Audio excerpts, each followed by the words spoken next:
नमस्कार दर्शकों, आप सभी का स्वागत है। आज हम आपके लिए परिवर्तनी एकादशी व्रत विधि, व्रत महत्व और व्रत कथा लेकर आए हैं। आइए वीडियो को शुरू करते हैं। हिंदू पंचांग के अनुसार 11वीं तिथि को एकादशी कहते हैं। एक महीने में 2 पक्ष होने के कारण 2 एकादशी होती है, एक शुक्ल पक्ष में तथा दूसरी कृष्ण पक्ष में। भाद्रपद मास के शुक्ल पक्ष की एकादशी को परिवर्तनी एकादशी के नाम से जाना जाता है। इस परिवर्तनी एकादशी को पद्मा एकादशी, वामन एकादशी और जयंती एकादशी के नाम से भी जाना जाता है।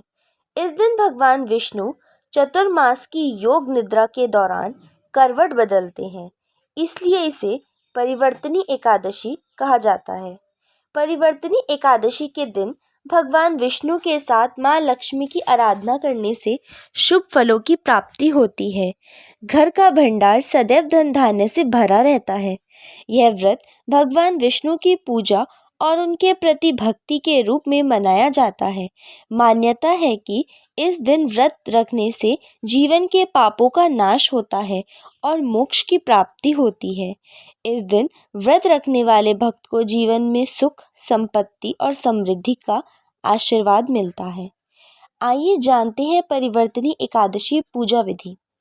परिवर्तनी एकादशी के दिन ब्रह्म मुहूर्त में उठकर स्नान व ध्यान से निवृत्त होकर स्वच्छ और पीले रंग के वस्त्र पहने। भगवान विष्णु के वामन अवतार को ध्यान करते हुए हाथ में अक्षत लेकर व्रत का संकल्प लें। इसके बाद एक चौकी पर लाल या पीला कपड़ा बिछाकर भगवान विष्णु की प्रतिमा या तस्वीर स्थापित करें और चारों तरफ गंगाजल से छिड़काव करें। फिर ओम नमो भगवते वासुदेवाय मंत्र का उच्चारण करते हुए भगवान विष्णु की पूजा करें। भगवान विष्णु को पीला रंग बहुत प्रिय है, इसलिए भगवान को पीले फूल, पीले फल, चंदन, जनेऊ, गंध, अक्षत, पुष्प, तिल, धूप, दीप, नैवेद्य, पान, नारियल आदि अर्पित करें। घी का दीपक जलाएं और कपूर से आरती उतारें।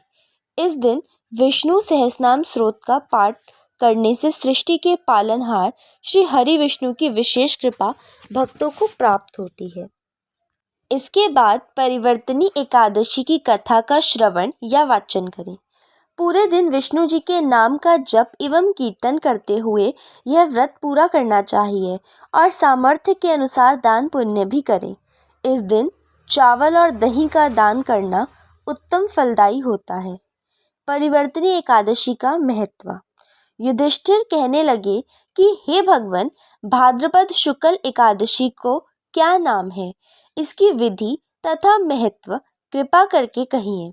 तब भगवान श्री कृष्ण कहने लगे कि इस पुण्य, स्वर्ग और मोक्ष को देने वाली तथा सब पापों का नाश करने वाली उत्तम वामन एकादशी का महत्व मैं तुमसे कहता हूँ। तुम ध्यान पूर्वक सुनो।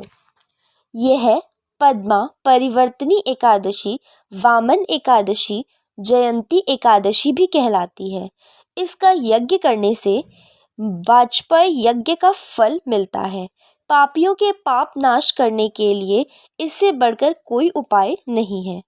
जो मनुष्य इस एकादशी के दिन मेरी वामन रूप की पूजा करता है, उससे तीनों लोग पूज्य होते हैं। अतः मोक्ष की इच्छा करने वाले मनुष्य इस व्रत को अवश्य करें। जो कमल नयन भगवान का कमल से पूजन करते हैं, वे अवश्य भगवान के समीप जाते हैं। जिसने भाद्रपद शुक्ल एकादशी को व्रत और पूजन किया, उसने ब्रह्मा विष्णु सहित तीनों लोकों का पूजन किया। अतः हरिवासर अर्थात एकादशी का व्रत अवश्य करना चाहिए। इस दिन भगवान करवट लेते हैं, इसलिए इसको परिवर्तनी एकादशी भी कहते हैं।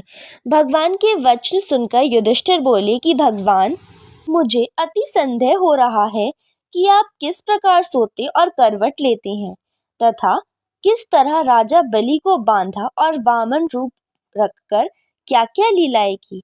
चतुर्मास के व्रत की क्या विधि है तथा आपके शयन करने पर मनुष्य का क्या कर्तव्य है, सो आप मुझसे विस्तार से बताइए। आइए जानते हैं परिवर्तनी एकादशी व्रत कथा। श्री कृष्ण कहने लगे कि हे राजन, अब आप सब पापों को नष्ट करने वाली कथा का श्रवण करें। त्रेता युग में बलि नामक एक दैत्य था। वह मेरा परम भक्त था। विविध प्रकार के वेद सूक्तों से मेरा पूजन किया करता था और नित्य ही ब्राह्मणों की पूजन तथा यज्ञ के लिए आयोजन करता था। लेकिन इंद्र से द्वेष के कारण इसने इंद्रलोक तथा सभी देवताओं को जीत लिया। इस कारण सभी देवता एकत्र होकर सोच विचार कर भगवान के पास गए। बृहस्पति सहित इंद्रादिक देवता प्रभु के निकट जाकर और नतमस्तक होकर वेद मंत्रों द्वारा भगवान का पूजन और स्तुति करने लगे। अतः मैंने वामन रूप धारण करके 5वां अवतार लिया और फिर अत्यंत तेजस्वी रूप से राजा बलि को जीत लिया। इतनी वार्ता सुनकर राजा युधिष्ठिर बोले कि हे जनार्दना, आपने वामन रूप धारण करके इस महाबली दैत्य का किस प्रकार जीता? श्री कृष्ण कहने लगे, मैंने वामन रूप धारण करके बलि से 3 पग भूमि की याचना करते हुए कहा कि ये मुझको 3 लोक के समान है और हे राजन, यह तुमको अवश्य ही देनी होगी।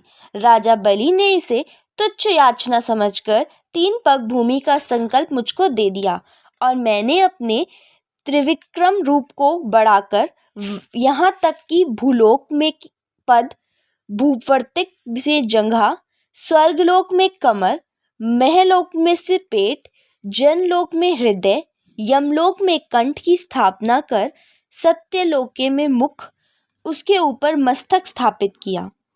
सूर्य, चंद्रमा आदि सब ग्रह गण, योग, नक्षत्र, इंद्रादिक देवता और शेष आदि सब नागणों ने विविध प्रकार से वेद सूतों से प्रार्थना की। तब मैंने राजा बलि का हाथ पकड़कर कहा कि हे राजन, एक पद में पृथ्वी, दूसरे से स्वर्गलोक पूर्ण हो गए। अब तीसरा पग कहाँ रखूं? तब बलि ने अपना सिर झुका लिया और मैंने अपना पैर उसके मस्तक पर रख दिया, जिससे मेरा वह भक्त पाताल को चला गया। फिर उसकी विनती और नम्रता को देखकर मैंने कहा कि हे बलि, मैं सदैव तुम्हारे निकट ही रहूंगा। विरोचन पुत्र बलि से कहने पर भाद्रपद शुक्ल एकादशी के दिन बलि के आश्रम पर मेरी मूर्ति स्थापित हुई। इसी प्रकार दूसरी क्षीरसागर में शेषनाग के पृष्ठ पर हुई। हे राजन, इस एकादशी को भगवान शयन करते हुए करवट लेते हैं, इसलिए तीनों लोकों के स्वामी भगवान विष्णु का उस दिन पूजन करना चाहिए। इस दिन तांबा, चांदी, चावल और दही का दान करना उचित है। रात्रि को जागरण अवश्य करना चाहिए। जो विधि पूर्वक इस एकादशी का व्रत करते हैं वे सब पापों से मुक्त होकर स्वर्ग में जाकर चंद्रमा के समान प्रकाशित होते हैं और यश पाते हैं। जो पापनाशक इस कथा को पढ़ते या सुनते हैं उनको हजारों अश्वमेध यज्ञ का फल प्राप्त होता है। आशा है आपको यह वीडियो पसंद आई होगी। बोलो लक्ष्मी नारायण की जय।